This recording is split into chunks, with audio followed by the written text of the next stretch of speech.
Selamlar. Ekim ayı için mektuplar hazırladım arkadaşlar size. Bakalım Ekim ayı size ne getiriyor? Ekim ayının sizin için önemli mesajları neler, nelere dikkat etmelisiniz? Ekim ayı gündeminizde neler olacak? Bu mektuplarda bunlar saklı. İstediğinizi seçebilirsiniz. Kiremit rengi zarf ve su yeşili zarf olmak üzere de kodlayabilirsiniz.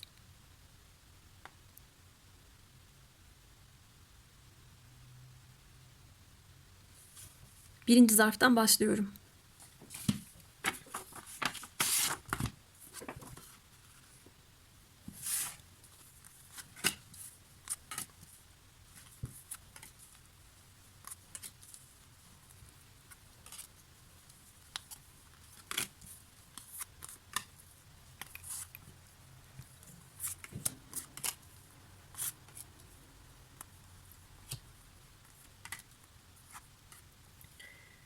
Yorumun sonunda bir dilek tut açılımımız daha var. Şimdiden dileğinizi tutabilirsiniz.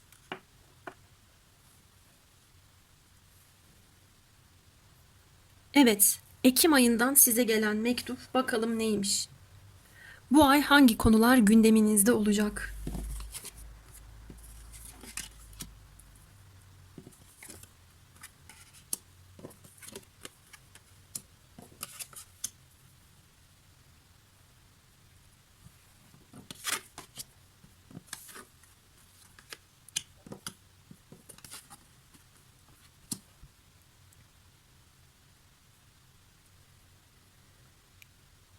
Ben önce burçlardan bahsetmek istiyorum unutmadan.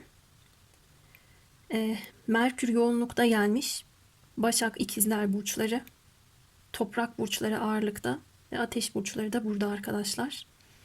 Şimdi Ekim ayı gündeminizde özellikle de kendi gücünüzü fark etmeniz, kendi yeteneklerinizi sergilemeniz ve bu anlamda başlangıçlar yapmanızla ilgili size mesajlar veriliyor. Bazı şeyler kulağınıza gelebilir ya da sizin hakkınızda bazı bilgiler bir yerlerde konuşulacak olabilir. Kendi kişisel gücünüzü fark ettiğiniz ve bunu kullanmaya ya da korumaya çalıştığınız bir Ekim ayı sizi bekliyor olacak arkadaşlar. Kimileriniz topluluk karşısında çıkıp bazı şeyleri anlatabilir, bir şey sergileyebilir, bazı konuları anlatabilir. İletişim ile ilgili meslek alanlarının da varlığını görüyorum. Bu tarz konulara dair kendinizi ve yeteneklerinizi göstereceğiniz bir Ekim ayı sizleri bekliyor olarak gördüm ben. Bir bolluk bereket temasının da hakim olduğu çıkıyor. Bazılarınız güzel bir haber alabilirsiniz, bir kutlama yapabilirsiniz, bir bebek haberi, sevindirici başka bir haber, mezuniyet, bir sınav sonucu, bir terfi, bir doğum günü partisi ya da bir düğün tarzı bir şey de gözükmekte. Böyle bir durumun içerisinde olacağınızı da görüyorum. İş, para, kariyer konularında daha çok aileden gelen destek ya da ailenizin, aile gibi gördüğünüz dostlarınızın, yakınlarınızın size vermiş olduğu destekler ve yardımlar sayesinde de kendinizi çok daha güçlü ve motive olmuş hissedeceğiniz, bolluğunuzun, bereketinizin artacağı bir Ekim ayı sizlerle beraber olacakmış. Burada eğer kendinizi verimli ya da yaratıcı hissetmiyorsanız, kendi yeteneklerinizi göz ardı etmemeniz ya da sevildiğinizi unutmamanız gerektiğine dair bir mesaj da geliyor. Bunu özellikle de toprak burcu arkadaşlarım için söyleyebilirim. Bir şey üretemiyorum, verim alamıyorum ya da ürettiklerim nereye gidiyor? Bunların bana maddi ya da manevi olarak getirisini ben göremiyorum ya da gelse de umduğumdan daha az tarzında düşünecek olursanız eğer burada bakış açınızı daha pozitife çevirmenizi söylüyor kartlar. Dedikodulara, söylentilere sinirlenebilirsiniz eğer kulağınıza bazı şeyler gelirse.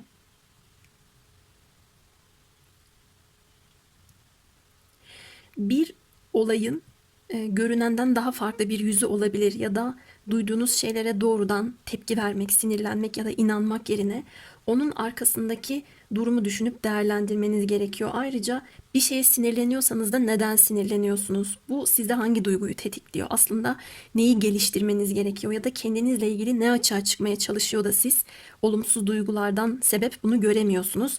Buralara odaklanmanız gereken bir Ekim ayı olacakmış.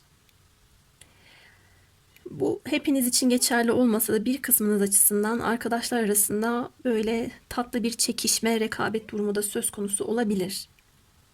Fakat ben burada bireysel olarak öne çıkacağınızı da görüyorum da daha çok el birliğiyle, iş birliğiyle bir takım şeyleri halledebileceğinizi görüyorum.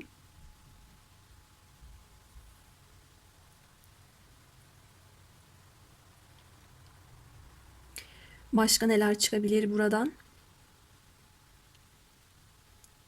Şu doğrudan 3 tane kuş ve 3 tane arkadaş figürüne deminden beri bakıyorum.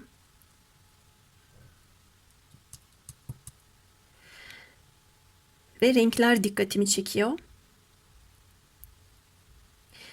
Konuşmak ve iletişimle ilgili daha çok dişil bir arkadaşınız varsa ya da sizin doğrudan bireysel olarak kendinizi, duygularınızı, düşüncelerinizi ifade etmeye ihtiyacınız varsa Ekim ayında bunu yapmaya dair size bir açık kapı bırakıyor kartlar. Hatta bunu yaparsanız başarılı da olacaksınız dedi. Bir kısmınız açısından da iş, para, kariyer konularında köklenme ihtiyacında ya da bir yere bağlanma ve orada kendinize ait hissetme, biraz daha güçlü hissetme konusunda bir başarılı olacak. Ben bunlardan hangisinin sizi ilgilendirdiğini şu anda oturtamadım. Bu iletişim konusu da siz olabilirsiniz. Öteki bahsettiğim de olabilirsiniz. Çünkü burada 3 tane kişi olduğu için bu 3 kişi içerisinde belki sizsiniz, belki değilsiniz. Belki arkadaşlarınız bunlar. Bu kişiler size kendi gerçek potansiyelinizi yansıtacaklar, gösterecekler. Kendi içinizdeki motivasyonu açığa çıkaracak ve burada bu konularda yardımı dokunacak kişiler. O yüzden bu kısımda uyan almanızı istiyorum.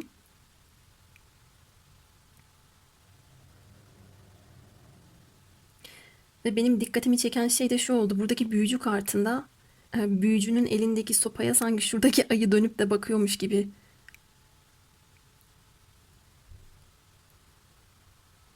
Buradaki ayı kişisel güç, otorite, liderlik vasfını temsil ediyor.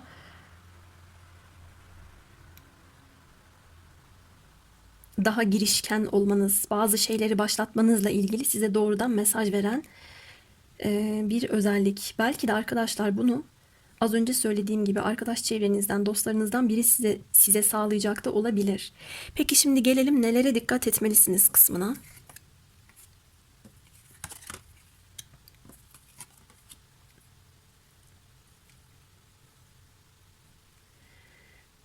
Eğer fazla kendi dünyanızın içindeyseniz, fazla inatçı, değişim korkusu yaşayan, bu sebeple yeniliklere kapalıysanız, kartlar bu özelliğinizi biraz esnetmeniz gerektiğinden bahsediyor. Fazla analitik, fazla soğuk ya da fazla duvarlar ören yanınız varsa, ay konuşamadım bir türlü. Yanınız varsa burada biraz esneme yapmanız gerektiğinden bahsediyor. Para dörtlüsü kartımız burada.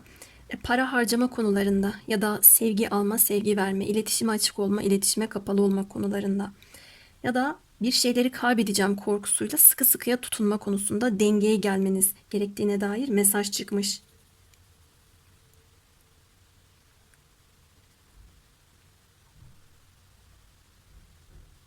Ve benim dikkatime hep mavi ve kırmızı rengi çekiyor. Bakın burada da aynı renkler hakim. Aynı şurada dikkatimi çeken gibi. Aldığınız kararların sizin açınızdan ne kadar size hizmet eden, ne kadar yapınıza uygun olan kararlar olduğuna çok dikkat etmeniz gerekmekte. Bunlar sizin için adil kararlar mı ya da karşınızdaki kişilerle sizin aranızdaki durumu eşitleyen, dengeleyen kararlar mı? Bunlara dikkat etmeniz lazımmış. Bakın gene de bir bolluk bereket teması hakim. Zaten toprak ana kartı ve çiçeklenen bolluk da burada. Elinizdeki bolluğu ya da kendi içinizdeki manevi değerleri paylaşmaya yönelik bir mesaj da geliyor. Cimrilik, pintilik yapmamanız lazımmış. Tabi illa yapıyorsunuz gibi bir anlam çıkmıyor buradan. Sadece nelere dikkat etmelisiniz, nasıl davranmalısınız bu konularla ilgili mesaj var.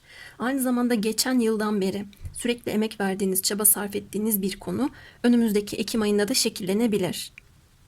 Mükafatlandırılabilirsiniz. Yurt dışı ile ilgili bir konu varsa bu durumla ilgili bazı şeyler netliğine kavuşabilir. Ve iletişimle ilgili problem var. Ben de konuşmakta zorlanıyorum. Kendimde de bunu fark ettim. İletişim kartları da gelmiş çünkü. Ve bu iletişimi başlatacak kişi de sizsiniz bu arada. Bu mektubu seçen arkadaşlarım. Terazi yeni ayı Sizlere aslında daha önceden fark etmediğiniz perdenin arkasında kalan ya da kalmış olan durumları aralayabilir.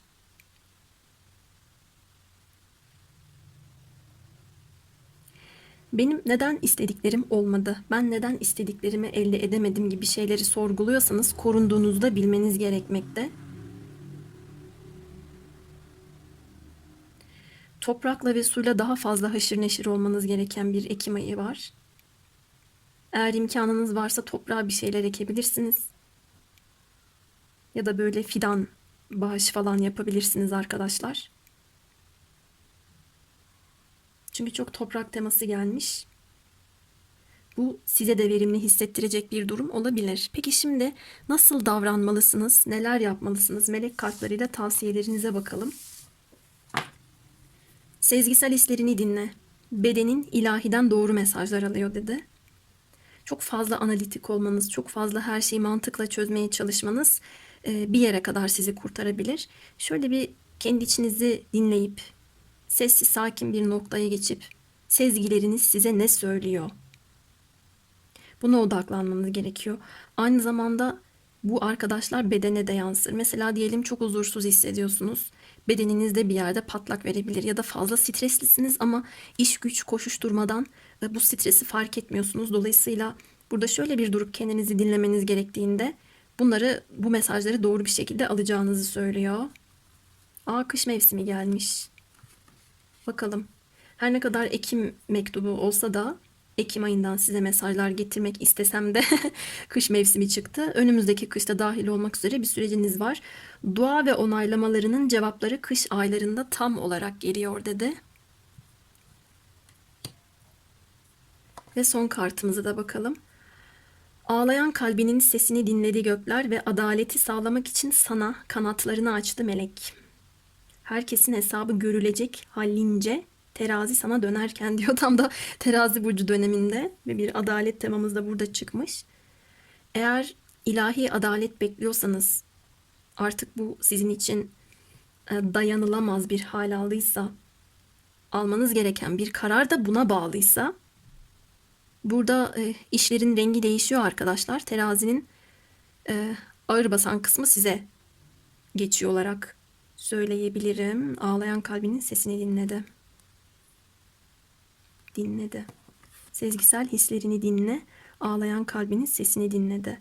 Siz belki dinleyemediniz bir müddet ama burada sizin ağlayan kalbinizin sesini bu melek dinlemiş olarak görüyorum ben. Evet, burada duygusal bir konu ya da duygusal olmasa da canınızı acıtan, sizi mutsuz eden bir konuyla ilgili güzel bir mesaj da geliyor. Herkesin hesabı görülecek diyor. Hallince. Herkes ektiğini biçecek. Ben buraya çok takıldım. Elimden bir bırakamadım. Buraya devam edelim mi biraz? Dilek kartınızı açmadan. Bu tarot destem neredeymiş benim?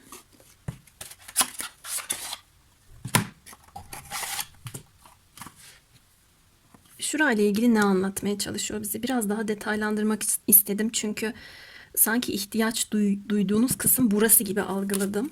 Belki benim iletişimde tıkanmamın nedeni de burasıdır. Mesela hakkınızda konuşulanlar, asılsız haberler, dedikodular, sizi kızdıran konular. Biraz daha bakalım, irdeleyelim istedim. Ne yani burada ne anlatmak istiyor? Kılıç beşlisi kartı, evet. Sırtınızdan bıçaklayan, size hainlik yapan, kalleşlik yapan insanlarla ilgili. Burada bir hırsız olarak resmedilmiş bu kartta. Sizden çalınanlar, belki sizi birilerinin gözünden düşürmeye çalışan insanlar, hatta belki de düşürmüş bile olabilirler. Bu tarz kişilere karşı artık adalet yerini bulacak dedi. Kazandım zannederken kaybeden insanlar görebilirsiniz. Ya da birilerinin sırtına basa basa, birilerine hançerleyerek başarı elde etmeye çalışan, birilerinin emeklerini çalan, hakkını gasp eden insanların kendi kazdıkları kuyuya düştüklerini görebilirsiniz. Maddi ya da manevi her türlü zararınızın karşılanacağı şeklinde bir yorum geldi. Başka açmayacağım. Burada doğrudan size yapılan bir haksızlık ve gerçekten de çok tilkice resmedilmiş buradaki kişi. Hapishane kaçkını gibi pijamasına bakar mısınız? Ve elinde de bir şey var. Ne bu?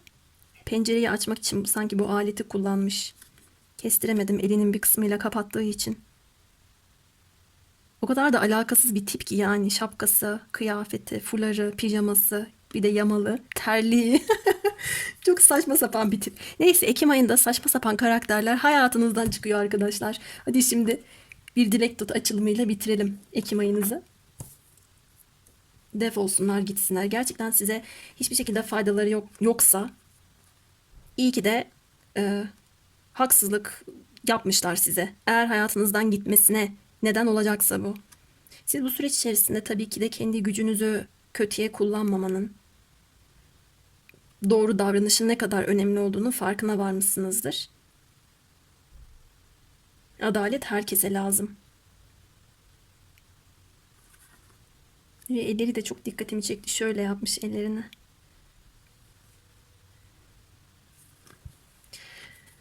Burada çaktırmadan bir şeyler aşırmaya, sizi gözetleyip ne yapıyorsunuz, ne ediyorsunuz, sizle ilgili bir şeyler, belki de bir bilgi toplamaya çalışan bir kişi gözüküyor. Hiç sevmedim bu kişinin enerjisini. Ama bu kişiyle ilintili olarak çok fazla zarar gördüyseniz bu iş arkadaşı da olur, komşu da olur, fark etmez. Doğrudan sıkıntı çekeceğini gösteriyor. Tabii herkes için bunlar Ekim ayında gerçekleşmeyebilir arkadaşlar. Çünkü burada bir kış kartımız da gelmiş. Yani kış boyunca devam edecek olabilir bu süreç. Böyle bir şey başınıza gelmediyse de kartlar diyor ki dikkat et. Evet, şimdi dilek kartınızı açıyorum. Güzel zamanlar dedi. İyi zaman geçirmek. Şu anda olduğunuzdan daha iyi bir tarafa doğru yol almanız. İyi zaman geçirmek istediğiniz bir kişiyi dilediyseniz, evet bakın burada bir yemek tabağı çıkmış. Bir kişiyle randevu, buluşma, bir paylaşım. Eğer doğrudan zaman sorduysanız ne zaman diye, kartın numarası 12. 12 ile ilgili bir şey olabilir.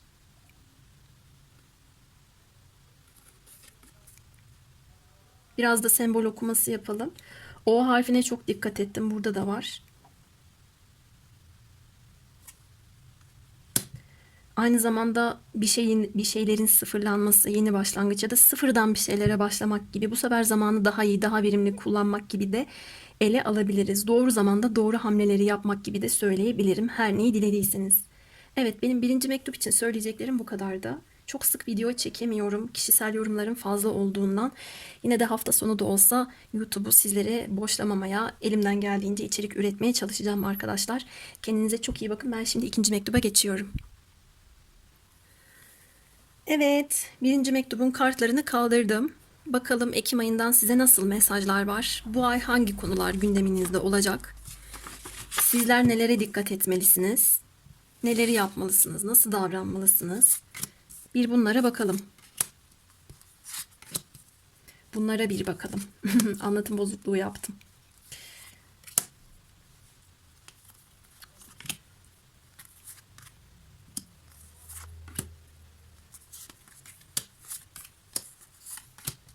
Bir de yorumun sonunda dilek tut etkinliğimiz var. Şimdiden dileğinizi tutabilirsiniz.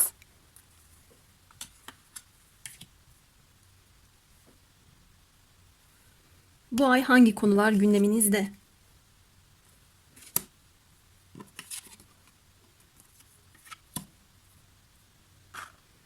Son pişmanlık neye yarar? ile başladık. Burada pişman olan, hayal kırıklığına uğrayan,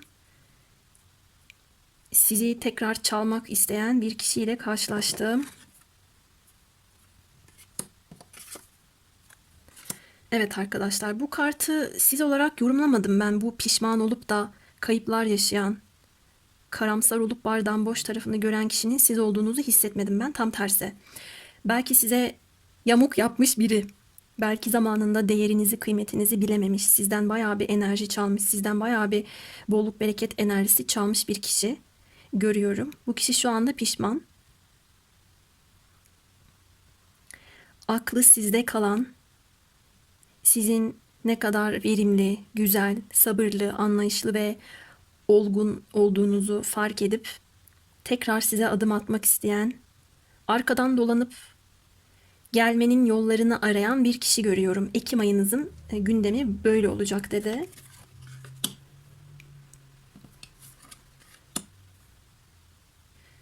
Böyle birisi size adım atabilir. Sizi düşünen bir karakter olarak da geliyor arkadaşlar ama bana çok dürüst gelmedi. Ya kendi davranışlarının sizin tarafınızdan hoş karşılanmayacağını düşünüyor ya da böyle hoş karşılanmayacağını düşündüğü konular üzerinden hile hurdaya başvurup o konuların üstünü kapatmaya çalışabilir. Burada sezgilerinizi dinleyip kendi huzurunuzu, enerjinizi çaldırmamanız gerektiğine dair mesaj geldi.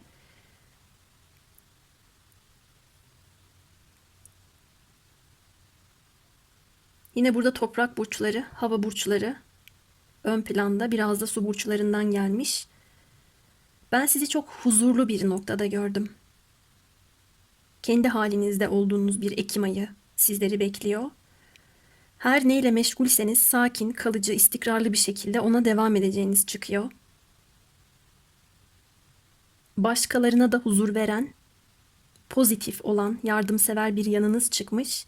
Ama gelip de sizin enerjinizi bazı insanların karıştırmasına, maddi manevi bazı değerlerinizi sömürmesine izin vermeyin. Çünkü siz burada bir pırlanta gibisiniz, bir yıldız gibisiniz. Ben burada sadece bir kişinin değil, birçok kişinin size baktığında, "Aa, ne kadar da güzel bir hayatı var, yıldız gibi parlıyor, benim hayalini kurduğum hayatı yaşıyor" tarzında ya da ne kadar huzurlu, ne kadar zengin, ne kadar kendi içinde o manevi dengeyi, bütünlüğü sağlamış şeklinde düşündüklerini görüyorum. Buraya da biraz devam ettirelim ilk destede yaptığım gibi. Ama bazı şeyler sizin için muallakta kaldıysa, şu anda bilemediğiniz, göremediğiniz bir durum gibi hissediyorsanız, bilinmeyene güvenmeniz gerekiyor. Ve gökyüzünden bazı mesajlar da alabilirsiniz.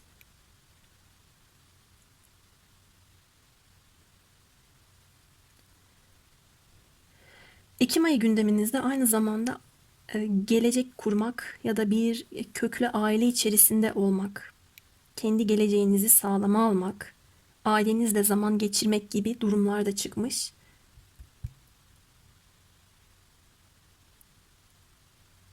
Bir kısmınız geçmişten beri içinizde bazı şeyleri tutuyorsanız, mesela ifade edemediğiniz şeyler, kendinizi sıkıp akıtamadığınız gözyaşlarınız, rahatlık enerjisine geçememeniz, sürekli başkalarını şifalandırmanız ama kendinizi bir yerde ihmal etmeniz, bir sabitlik, tembellik, durağanlık yaşamanız gibi bir noktadaysanız artık bu enerjiyi kendinize çevirmeniz gerektiğini söylüyor. Biraz da kendinizi şifalandırmanız gerekmekteymiş. Bunları da fark edebilirsiniz arkadaşlar. Şöyle bir durup bir dakikaya, ben ne zamandan beri dönüp bir kendime bakmadım. Kendimle doğru düzgün ilgilenmedim ya da duygusal olarak neye ihtiyacım var, bunlara odaklanmadım. Daha çok karşımdaki insanlara yardım ettim. Hep verdim diye bunu bir sorgulayabilirsiniz. Bu anlamda eğer bunu fark eder de hemen harekete geçerseniz gücünüzü tekrar elinize alacağınızı da görüyorum. Çok da kolay ve şanslı bir şekilde istikrarı yakalayacağınız çıkmış. Biraz daha devam ettirelim. Mesela şu merkezdeki kart neyi ifade ediyor? Biraz daha açalım orayı. Beklediğiniz haberler varsa iş, para, kariyer konularında bu Ekim'de bunlar da size gelecek.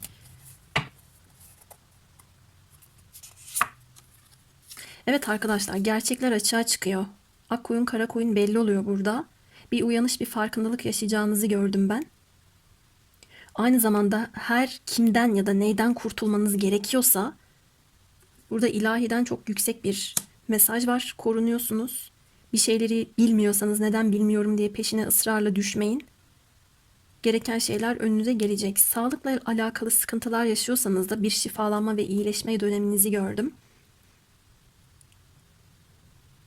Maddi manevi sizden çalınan konulara dair eğer bir mahkeme konunuz, bir adalet konunuz, hukuksal bir süreciniz gündemdeyse sizin hakkınızın size verileceğini ve gerçeklerin açığa çıkacağını da buradaki kart söylüyor. Şöyle de hissettim arkadaşlar, sanki Özellikle de eski sevgili, eski eş konularında bir sıkıntınız var ise size dönmek isteyen, adım atmak isteyen, yanlışlarının farkına varan bir kişi görüyorum ben burada. Ve bir müddet sizden adım beklemiş olabilir. O bana gelecek diye düşünmüş olabilir ama siz bu kişiye gelmedikten sonra böyle bir zayıflığıyla yüzleşmesi, endişelerinin, korkularının artması, bir o kadar da kendi sakladığı şeylerin açığa çıkması ile ilgili bir korku bu kişiyi sarmış ya da saracak olabilir. O bana gelmedi. Ben ne yapmalıyım onun bana tekrar dönmesi için ya da benim o kişiye tekrar dönmem için deyip bazı durumları da allem edip kallem edeceğini görüyorum. Ama ne yaparsa yapsın yine de ben yalana başvuramayacağını görüyorum. Onun için yeterli gelmeyecek.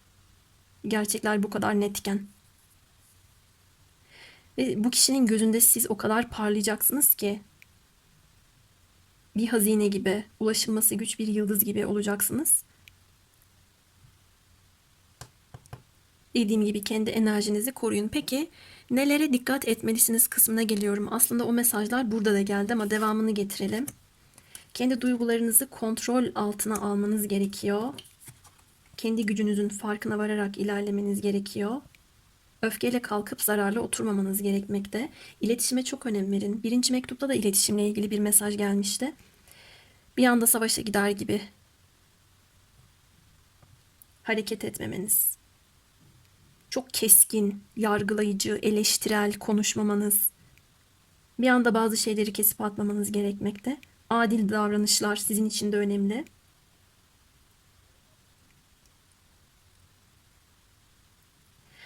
Ben artık geriye dönüp bakmam.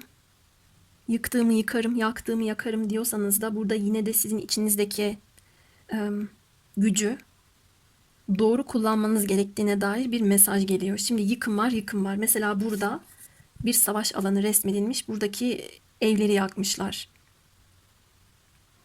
Aynı zamanda buradaki kralın arkasında, tahtının arkasında şurada bir bebek var.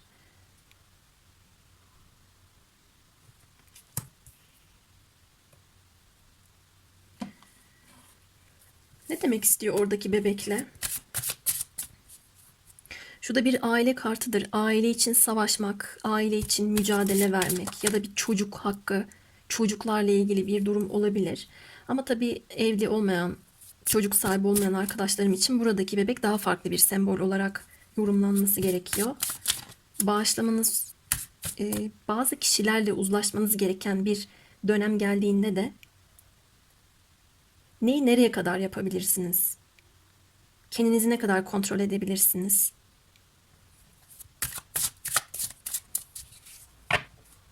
Ya da siz konunun üstüne dürüst bir vaziyette gidiyorsunuz ama karşınızdaki insan dürüst değilse ya da insanlar dürüst değilse ne yapmanız lazım? Buradaki bebek için bir kart daha açacağım ben. Ne demek istiyor yani diye. Şu. Evet, bir mücadele, bir kavga. Daha iyisi için verdiğiniz ya da verebileceğiniz mücadelede de bebek bize yeni oluşumlar için ama daha çok e, yeni başlangıçlar, özellikle de somut değerler için savaş vermeyi söyler. Ben çok fazla hak teması alıyorum ya. Ya bir hak kurma uğruna verilen mücadele görüyorum. Hukuksal mücadele çıkıyor burada. Hak ettiğimi alacağım, hak ettiklerime ulaşacağım der gibi. Duygusal karmaşalar, iç savaş enerjisi, tartışma, tartışmaya açık olma ya da tartışarak kazanacağınızı düşündüğünüz bir savaşa bodoslama dalmanız gibi bir şeyler görüyorum. Ben her ne kadar da hani gücünüzü doğru kullanın desem de ya da bu enerjiden biraz sizi uzak tutmaya çalışsam da süreç sizi bu durumun içerisine çekebilir arkadaşlar. İletişimde sertlik, kavga etmek, sinirlenmek gibi bir durum görüyorum. Yine de kendinize, duygularınıza hakim olmaya çalışmalısınız. Davalarla ilgili engeller de gözüküyor. Burada farklı farklı kişiler var bakın. Her biri kendi hakkını savunmak için, almak için mücadele ediyor. Her kafadan bir ses çıkıyor. Burada bir karışık bir durum var. Ama buradaki kartlar size Pasif olmanızı da önermiyor. Her neyse yapmanız gereken onu yapmanız lazım. Peki şimdi neler yapmalısınız, nasıl davranmalısınız kısmına gelelim. Kulak çakraları dedi. Hem dış kaynaklardan gelen hem de zihninin içindeki sesler, müzik ve kelimeler halinde ortaya çıkan mesajları fark et. Bu mesajlar dualarının gerçek cevapları dedi. Duyduğunuz şeylere de dikkat edin arkadaşlar. Yeni kariyer dedi. Çok güzel. İşinin odağı olumlu, yeni ve başarılı bir doğrultuda değişiyor dedi. Evet, şimdi ben burada kariyerle ilgili az değinmiş olabilirim ama biraz da kariyere değinelim. Daha sosyal bir mesaj ya da duygusal konular üzerinden geldiği için o şekilde yorum getirmedim. Ama ben emek verdim, emeklerimin karşılığını alamadım. Benim hakkım yendi, benim hakkım çalındı ya da benim hakkım olan bir şey başkasına verildi tarzında bir sıkıntı yaşıyorsanız artık tam Ekim ayı gibi görmedim ben ama biraz daha uzak geleceğe yayılabilir. Hak ettiğiniz şeylerin size sunulacağını görüyorum. Daha huzurlu, daha kendinizi mutlu hissettiğiniz bir kariyer alanına doğru yöneliyorsunuz. Benim hali hazırda işim var. Ne yeni işi, yeni bir kariyer sürecim benim yok ki diyorsanız da terfi olabilir. Daha verimli hissettiğiniz bir sürece geçecek olabilirsiniz. Olumlu şeyler yaşayacak olabilirsiniz. Daha başarılı, daha güzel gelişmeler içinde kendinizi bulabilirsiniz arkadaşlar. Her halükarda bir değişim geliyormuş. Son kartımıza bakalım. Evet, size koruyucu bir mesaj geldi. Eğer bu melek yoluna çıktıysa seni göremediğin, gördüğün tehlikelerden korumak içindir. Sen onunla güvendesin diyor. Şurada da bilinmeyene güvenin mesajı vardı. Korunuyorsunuz arkadaşlar. Bir şeyi neden yaşadım ya da neden yaşamadım? Ben bunu istiyordum da neden içinde değilim gibi yakınıyorsanız eğer korunduğunuzu bilin. Göremediğiniz şeyler var. Belki de açığa çıkacaktır. Ben Ekim okuması yapıyorum ama bu açılım mesela bir Plüton etkisi gelmiş. Akrep burcu sürecinde de yani Kasım ayında da bu konularla haşır neşir olacağınız bir açılım olabilir arkadaşlar. Bu şekilde gördüm. Kariyer konularında sizi ailenizde destekleyebilir maddi manevi olarak. Verdiğiniz mücadeleler olumlu karşılık alacak. Ama biraz ortalık da karışabilir yani şurasını çok pozitif süt liman görmüyorum. Burada bir hararet, tartışma enerjisi var. Ortalık karışabilir. Benden söylemesi. Hadi şimdi dilek tutun. Birazcık bekliyorum. Bakalım neymiş? Güven dedi. Bu 3 tane güven kelimesi var burada. Bilinmeyene güvenin, güvendesin ve güven. Ve inanmıyorum 2 tane 24 numarası gelmiş. 24 sizin için bir şey ifade edecek olabilir. 24 gün sonra ya da 24 ile alakalı bir şey. Ayın 24'ü gibi bir zaman dilimi. Burada iç sesinize güvenmeniz, sizden daha bilge olduğunu düşündüğünüz bir kişiye güvenmeniz, akışa güvenmeniz gibi her neyi dilediyseniz ya da sorduysanız ona güvenmenizle ilgili bir mesaj çıktı arkadaşlar. Güvenmek ya da inanmak da diyebiliriz. Evet, ikinci zarf için benim söyleyeceklerim de bu kadardı. Kendinize çok çok iyi bakın. Diğer açılımlarda görüşmek üzere.